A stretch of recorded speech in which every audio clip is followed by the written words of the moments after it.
Hello. Hello. I'm sure we're about to talk about all the weird audio issues that we've had. No, I don't think so. I don't think we will. I don't think they'll feature that much. No, not us. The Co-Pilots podcast. Audio issues? Pfft, never. You say that. We didn't until Windows 11. It was all fine until Windows 11. And now I have to record in Audacity, which is disgusting. Anyway, it's free, so what can you say? Just like this podcast. Do you know what some of my favourite things in the world are? Squid Free. and games. You know, I really like a PlayStation or a board game. And I love a bit of calamari. I thought you liked eating games and playing with Squid. Yeah. No, I actually. No, I'm not going to. I was about to tell you something then that was very personal, and I'm not going to tell you because you'll weaponise it. 100%. Yes, please tell me. No, and the other one is Snowpiercer, and let me tell you, I love snow. I don't really have much of an opinion on piercing because I don't. Well, you don't have any visible piercings, but you never know. Start OnlyFans and you'll find out. I stitched my arse together. Oh, you human centipede it, I see. The auto-humo centipede. I just want to be a loop. I call myself Ouroboros. We have a website, copilotspodcast.co.uk. It is the officially... We actually got awarded this by Mr. Google, the best website they've ever seen. Go there, look at it, it's fun. Real Co-Pilots Podcast on Instagram. Twitter I don't actually use anymore, so that's useless. It's real Co-Pilots on Twitter. Facebook, we post as much as we do on Instagram. And at Real Co-Pilots. Yeah, we do. Because they're linked, I imagine. There are 9 I manually comments. post things on all 3 whenever a podcast goes out. We have 9 comments on Instagram. The last comment is 7 weeks ago, and it was you. So our interactions are low. Promote it on Reality Records. I see that everywhere. Yeah, Reality Records, big time. Or Desperate, DM one of the at 2. Vintage Records, 5M 100. Promote it on Pink Floyd Records. Jesus Christ. Anyway, yeah, give us a shout, or don't. We don't care.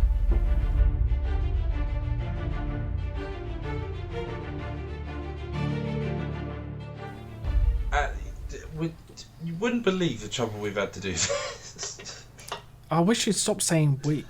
Okay, fine. Oh no, we've had the trouble, but it's all your fault. Well, it's not necessarily my fault, it's my machine's fault. So. I'm sorry, did you click the upgrade to Windows 11 button? I was invited to, and I thought... And then you accepted the invitation? Yeah, because I thought, well, Bill Gates has already been injected into my head twice this year. Why not put him in my machine? Oh yeah, you haven't had your booster yet. No, not yet. Not yet, that's upcoming. Wow. That's on the 18th. So 2 weeks today, I'll be getting it. Which is, you know, I'm sure it's a tasty snack. I'm very much looking forward to it. I'll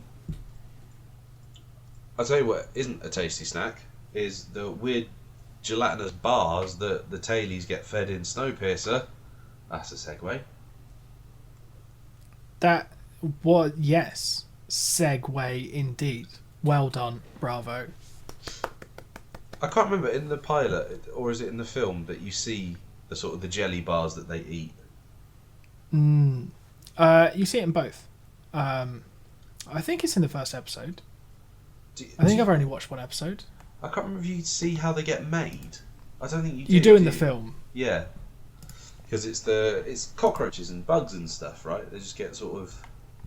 Oh yeah, it's just like it's just a bunch of shit. Yeah, the remnants of all the they're fucking horrible, those bars. They look disgusting. Yeah, but they use them to sneak messages up and down the train, so you know, pretty cool. And yes, the train that we're talking of is Snowpiercer, which there's been an ice age, another one, and some billionaire weirdo saw it coming. So he built a train track that goes. It's a big loop all the way around the world, and he built a train with 1,001 carriages, with the carriages closer to the front of the train being more sort of lush and decadent and comfortable, and the ones at the back being fucking minging. So it's I'm not sure of the sort of shape that it's the TV show is taking versus the film, but largely it's about how the back of the train have had enough of being oppressed and not having space or a fair share of food or anything like that, so they want to push to the front of the train. So I mean, in the immediate difference is that it's quite early on in the film you get the revolution. They start making their way to the front of the train, but in the TV show, one of them is invited to be a detective for people further up the train, and then there's a revolution. I thought that was quite a cool little thing, because it immediately, you just think, right, well, all the people at the back of the train, when he returns, if he returns, they're going to think, okay, well, he's had it good up there, so he's going to be working for the people up the front of the train. Yeah. So, and then they have their little, like, mini revolution led by Trevor from GTA. And it goes well. Like, lots of people die. Mostly tail enders. Yeah. But, you know, luckily, Steve Ogg lives to fight another day. It is weird seeing him in... Like, I still find it odd, having spent so much time with him in GTA, seeing him in sort of, you know, live action rather than animated form. I find it quite weird. But then, if you know, he's very much typecast as Trevor types. The Nutter. That's true. He was in Walking Dead for a stint, wasn't he? Yeah, he was Negan's pal. That's right. It's not exactly a pleasant watch, Snowpiercer, is it? Like, there's not much... Oh, that looks nice. Apart from the bit where you've got the insufferable assholes at the front of the train. Well, like, some of the views that they see are quite nice. Yeah. They don't get many windows, the tailies, though, do they? No, that's why when he goes up, you're like, oh, gee, look, all that stuff he can see. And then... he's got to go back. And then, he's in, like, an engine room or something. But then, also, obviously, you'll know our lead character from Hamilton. I wondered how long it'd be till you mentioned that. I don't like musicals, and you came down a little while ago and you put Hamilton on, and I'm still annoyed. Well, I mean, his occupation is listed as actor, rapper, singer, songwriter, screenwriter, film producer. He is all of those things. And yet, what do you say not Snow, but Hamilton was like? Jazz and cunts. Yeah. I hope you're going to enjoy your top 250 films of the year. Well, I don't know if it's a film. This is a recording of a live performance. I don't think it's a film, so I think I can avoid that one. But is it in the list? No. Well, not once I delete it and put something else in, like Star Wars or something.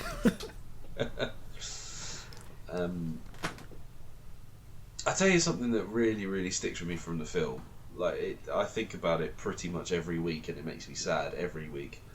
Is there's a bit where Chris Evans is talking to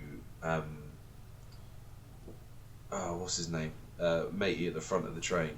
Ed Harris.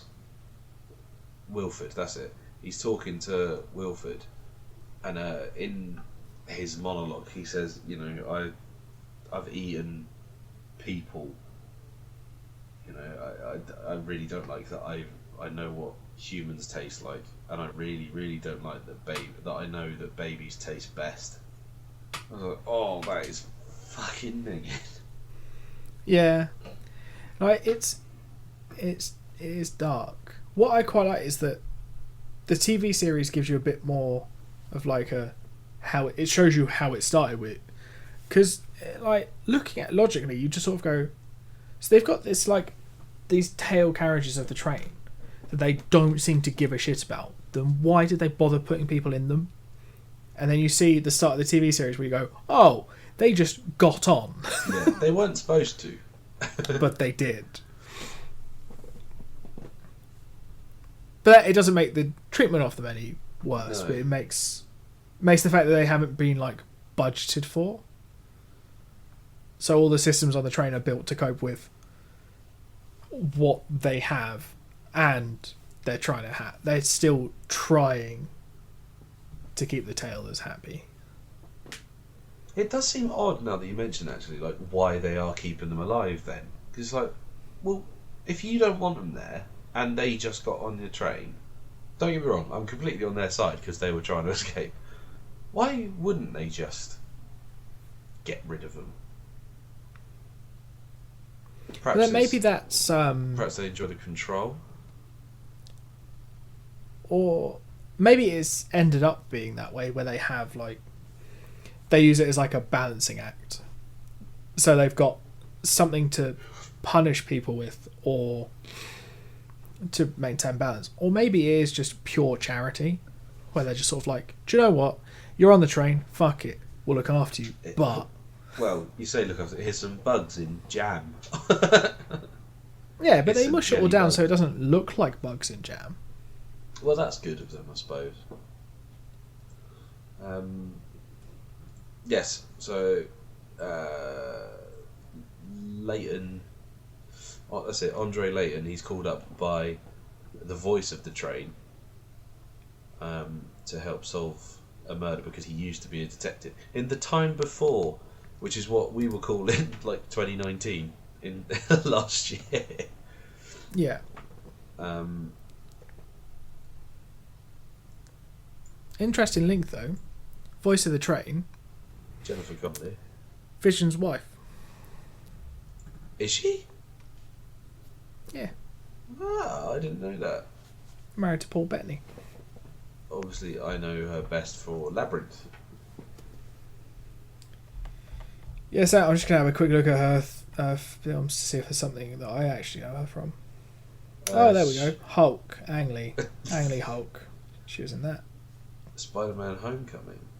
Oh, suit. Oh, she's the the voice in the suit now. Apparently. Oh no, she was for that one. What else was she in? 9. That was a good film. Blood Diamond. Oh, what's that really sad film? Requiem for a Dream. Yeah, I've heard. I haven't seen that, but I've heard it's real sad and really quite horrible. What do you think of it? Like, compare it to the film. Like, it's dark as fuck, but it's lighter than the film. I think I'll probably enjoy it more than the film. Do you think? I think so. It's the sort of place that that a couple hours isn't enough. If that makes it because there's so much to the train.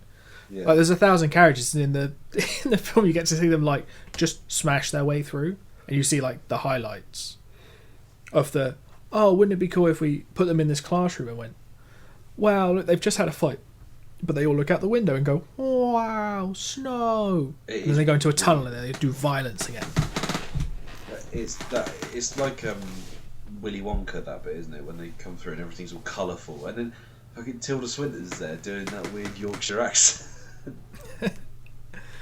Yeah, but then I think it's the sort of thing that it really worked as a film, but I think it will also work really well as a TV series because you've got all of that time and all of those different locations to like show off. So you could never go to the same carriage twice and do still like 1,000 episodes.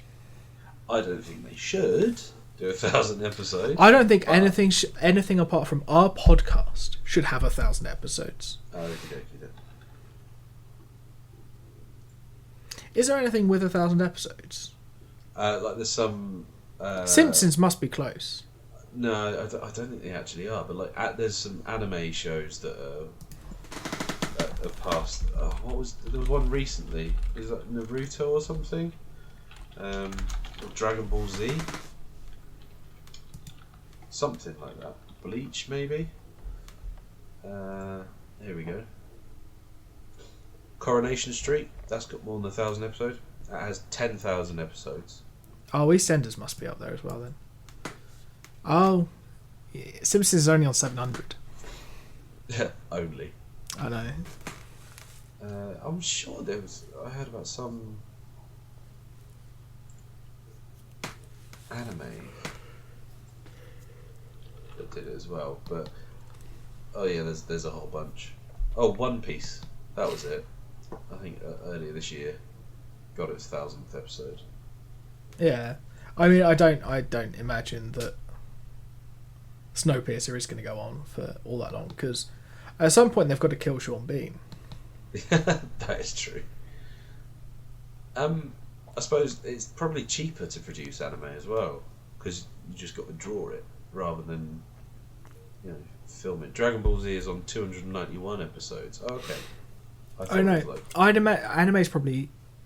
I would say it's probably equally, if not more, time consuming than actually writing and filming. There is a series called The Gutsy Frog, which has 103 episodes. That's less than our podcast. Fewer. It's fewer than our podcast. No, I like what I said. Well, I don't. So. Oh, I don't like being corrected by a foreigner. Shut your whore mouth. See, he showed his true colours. It's only a bit of light xenophobia. It's fine. Oh, good. That's all right then. It's fine. At some point, you'll reveal yourself to be a xenomorph, and I'll be fine. I'll have been proved right. With my acid blood. Yeah, I mean, I've never seen you bleed. Is that a threat? I don't know. It feels like it, but no. It feels like it could be, but it wasn't intended to be. But if I really wanted to threaten you, I'd just knock you unconscious and put you in a room full of hundreds of people, and then make you play children's games. To the death. Yeah, I wouldn't mind it. I think I'd be quite good at it. So I've got to be honest. I've seen. Isn't one of these something about running? That one I might struggle with. But the red light, green light, I reckon I could have a good go at. I reckon I'd be all right at that. That's the only game I know that they play. I think they play Tug of War. Well, I fancy my chance on that. I'll just sit on the rope. That's fine. Yeah, I think it's. Red light, green light is. It's Grandma's Footsteps, which I said as soon as I started playing. It's like, oh, Grandma's Footsteps. At least was like, what are you talking about? Yeah, that's the thing. That's not. It's Grandma's Footsteps. Like I know the game that you're talking about, because it's red light, green light. But I don't know what we called it at school, because we didn't call it whatever you just called it, because that's just wrong. We didn't call it red light, green light. But it had Nancy Stary.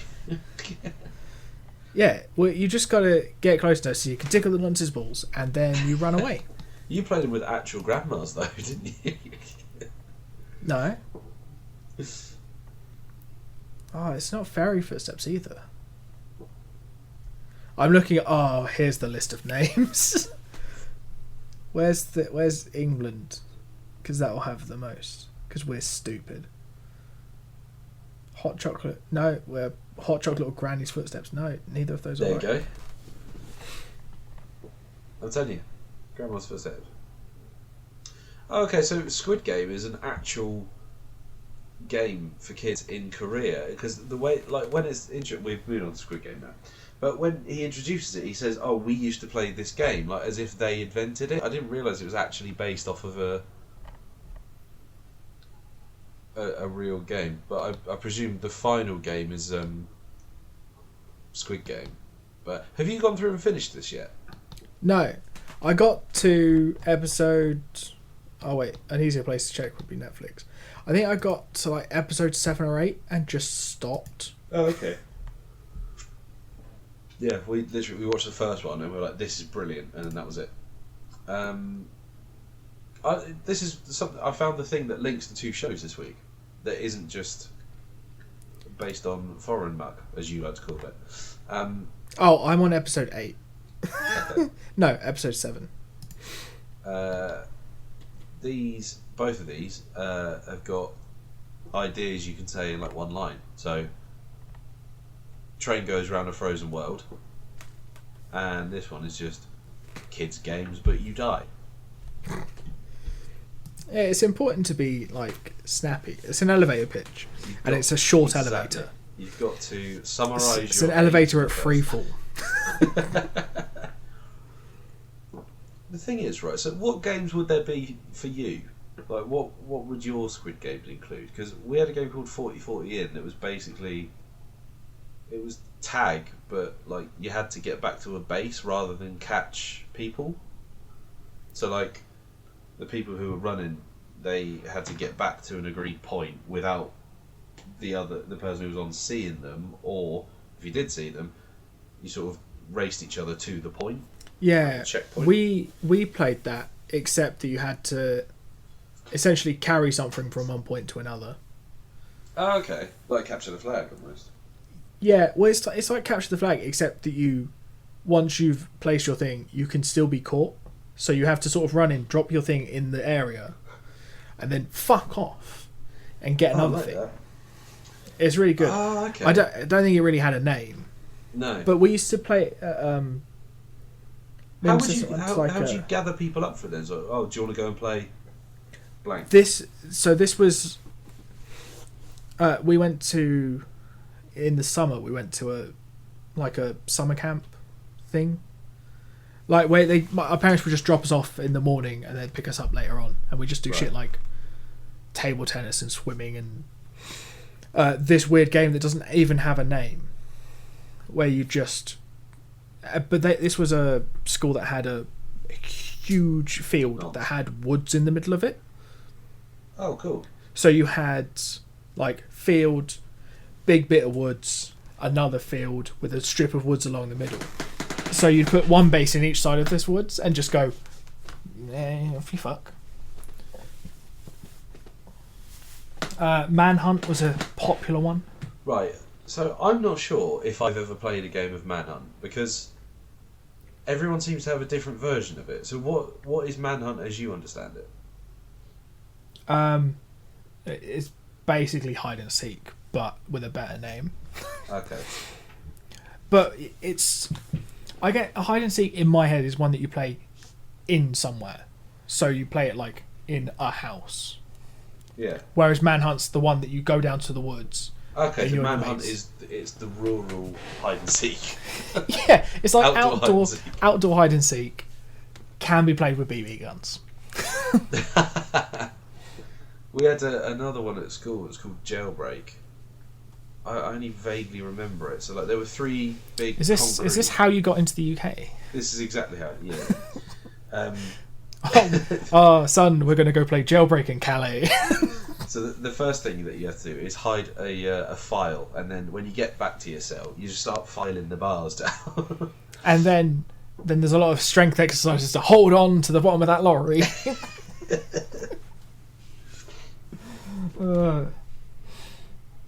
So your Jailbreak game was? I can't even vaguely remember. So there were these in the playground. There were like 3 big concrete sort of humps, as it were, and either health and safety nightmare. I think the 2 outer ones, and it was like this would be the whole year group. So like the 2 outer ones were home, and then the middle one was jail, and you had to go from one of the outer hump to the other without getting caught. And if you got caught, you went to the jail.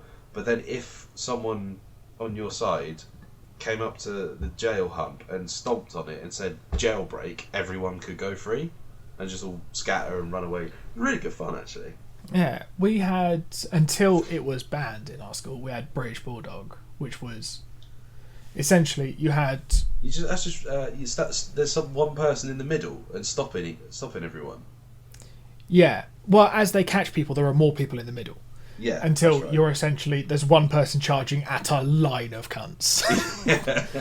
God, that was always terrifying when that was you, wasn't it? Oh, this is gonna really hurt. But that's the thing. We only because it was only like a sort of spring, wintry game until you can go on the field and play football.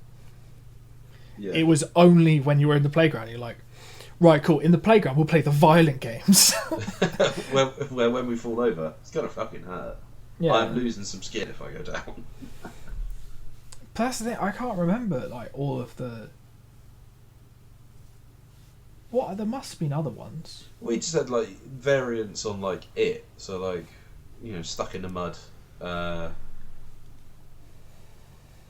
Yeah, do you know the last time I played Stuck in the Mud, I was 21. Jesus, wow, 30 years ago. That's a long time. Oh.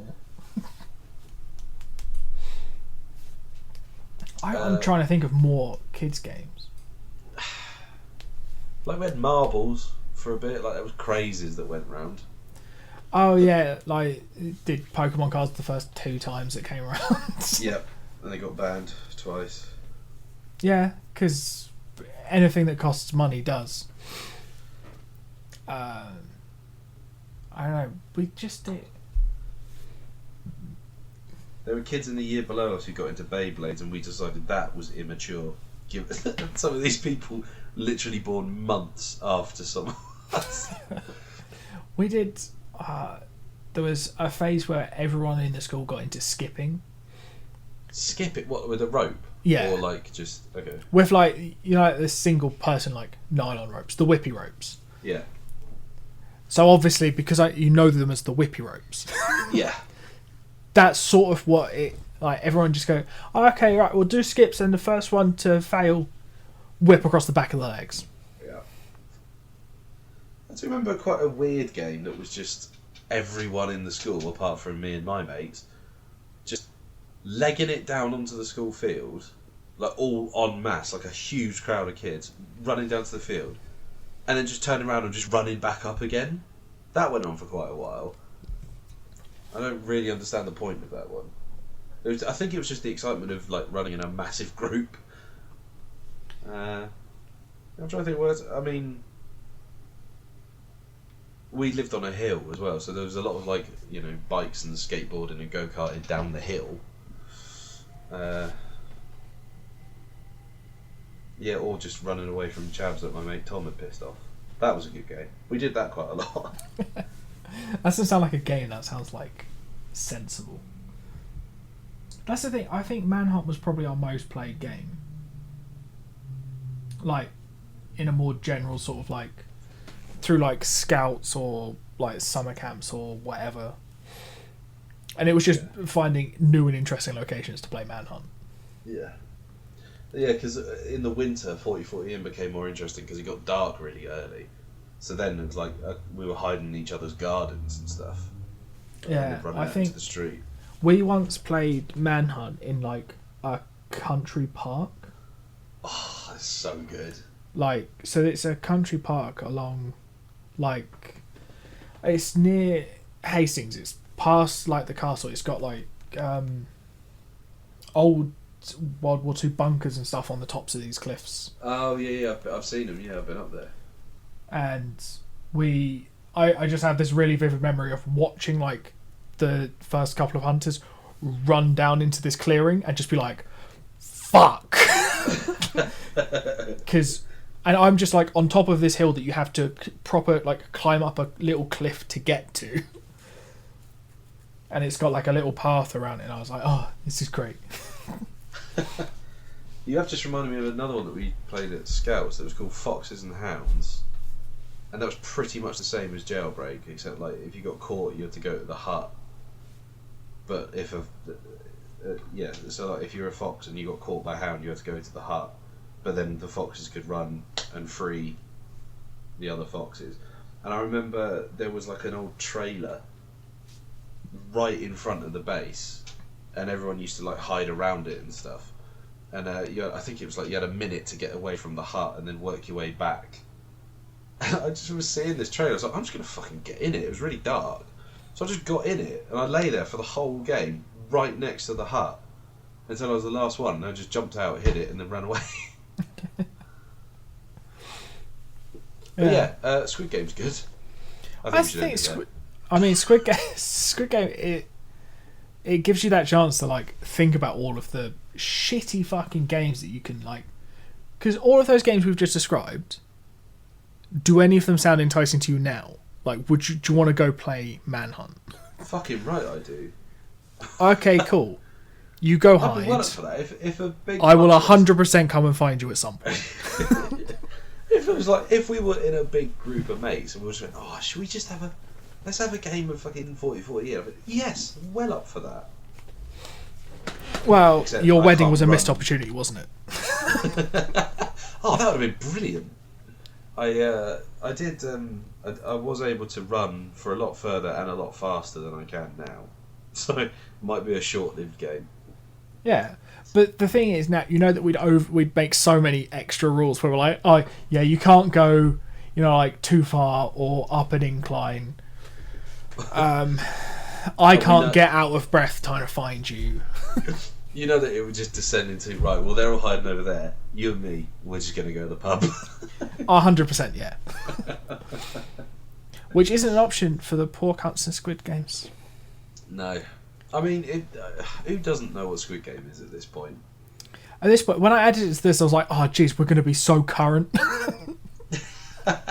Yeah, it definitely feels like something that's already been and gone, doesn't it? I don't know if they're doing a second series. I don't know what happens at the end. So, oh, okay. So this is interesting. I didn't know this. The players who discovered that losing a game results in their death, did know that, with each death adding 100 million and then a symbol for the currency of Korea, which I don't know. I think, is it Dong or Bong? Dong sounds right. South Korean, but that's Vietnamese currency as well. Won, that's it, won. So Vietnamese currency is dong, and South Korean currency is won. So each death adds 100 million won to the potential 45.6 billion won grand prize.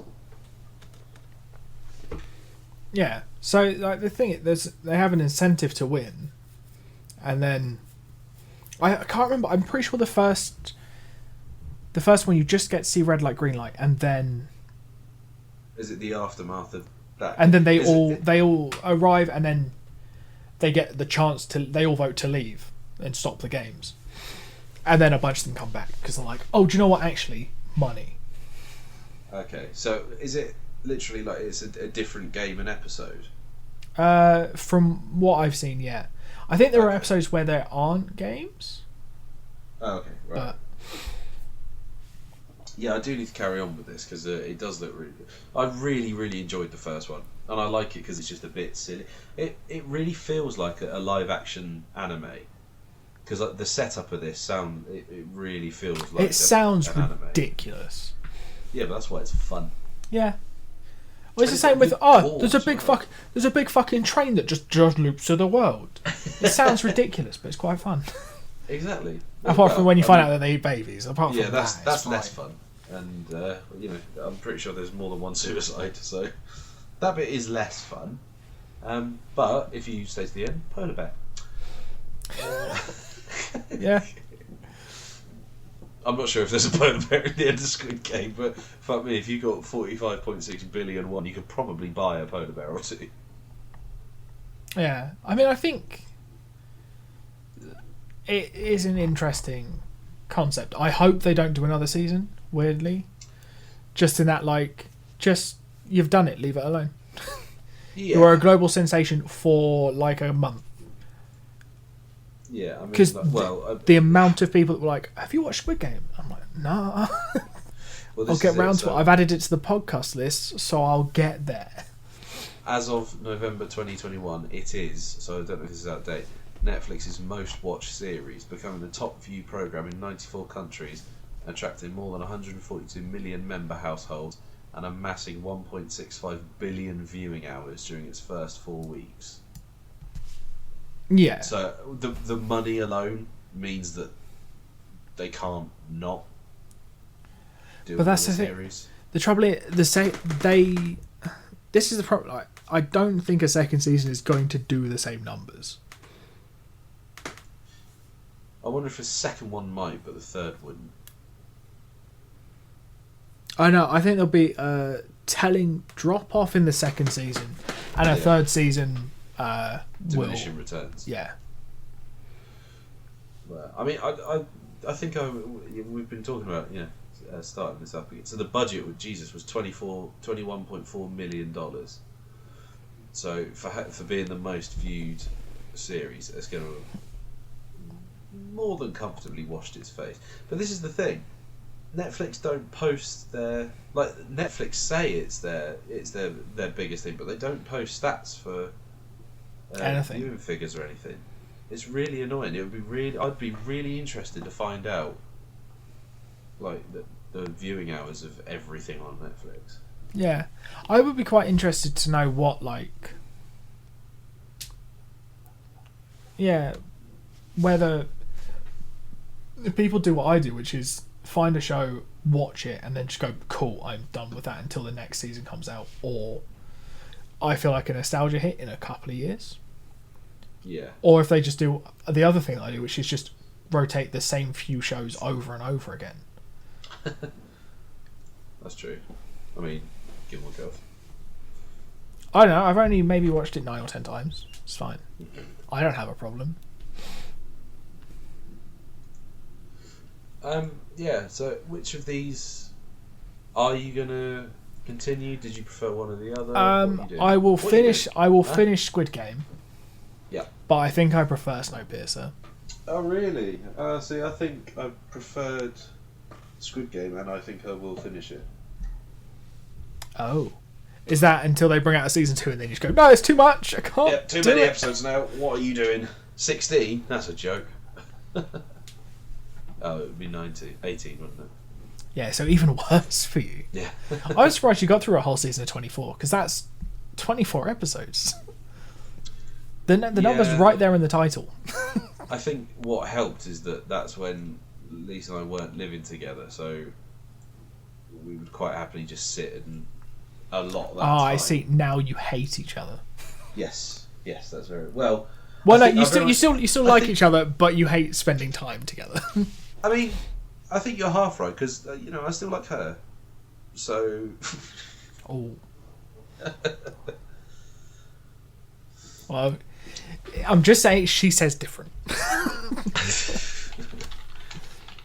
Is it when she likes me, she's my wife? When she doesn't like me, she's your wife? And when she doesn't like either of us, Jack will do. I see why you've picked this next one. I'm just looking ahead. Right, so our next episode, we're going to be talking about Outlander, which I don't know anything about, and The White Princess, which I don't know anything about, but now I see Jodie Comer's in it. Yes. That is the only reason it got onto the list. An Outlander, I think, is a time travel thing. I think there's some level of time travel. And they mysteriously go to Scotland. Cool.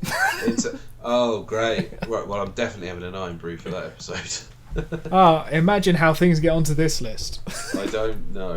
Does that count as foreign muck? Just muck.